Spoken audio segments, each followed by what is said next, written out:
Commençons par parler des salons et foires.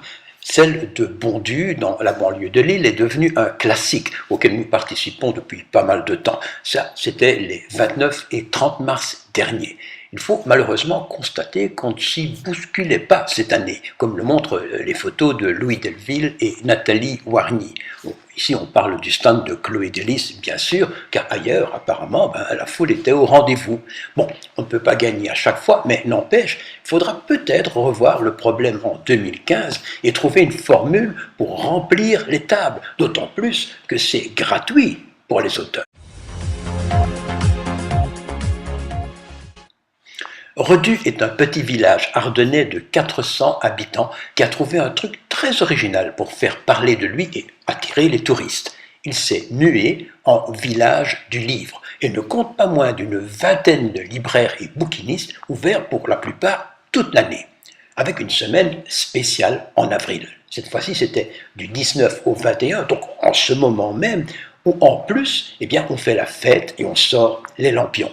À ne pas négliger, car ce patelin qui vaut aussi pour son environnement de forêt où il fait bon se balader, attire bon an mal an plus de 200 000 visiteurs.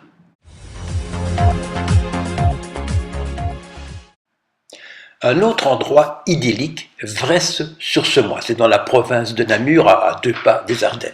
Un petit village où on brûle sur un bûcher une sorcière en papier mâché au mois de mars, mais aussi où on se lance dans quelques jours, le prochain samedi d'ailleurs, rue Ratti, dans un premier salon du livre. Alors, on n'en sait pas plus puisque c'est tout nouveau, mais Marcel Pack, qui compte y aller, nous a promis des photos. Alors, on lui souhaite en tous les cas du beau temps.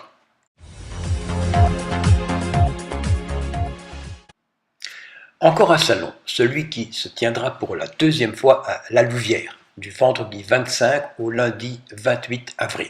C'est une organisation du réseau louviérois de lecture publique qui lance d'ailleurs un appel aux auteurs ayant publié à compte d'éditeurs et donc aux éditeurs également pour y participer. Nous n'y serons pas officiellement cette année, mais qui sait, peut-être en 2015.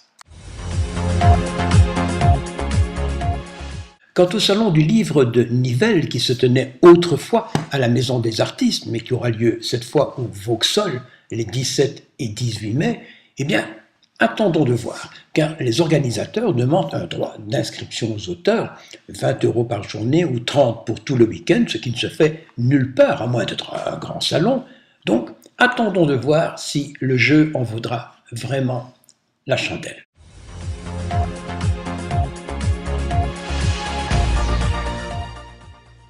Le site alois.com vient de changer de look et le moins qu'on puisse dire, c'est que cela lui va très bien.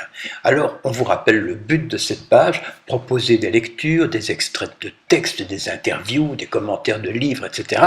sur les auteurs amis, à savoir ceux de Chloé Delis bien sûr, mais également d'autres maisons d'édition, comme c'est le cas ici avec l'anagramme d'essence de Sylvie Godefroy, paru chez Avant-Propos. Alors, si vous êtes auteur et souhaitez passer sur ce site, il suffit de contacter son gestionnaire qui est Christine Brunet, dont vous voyez l'adresse ici, en surimpression.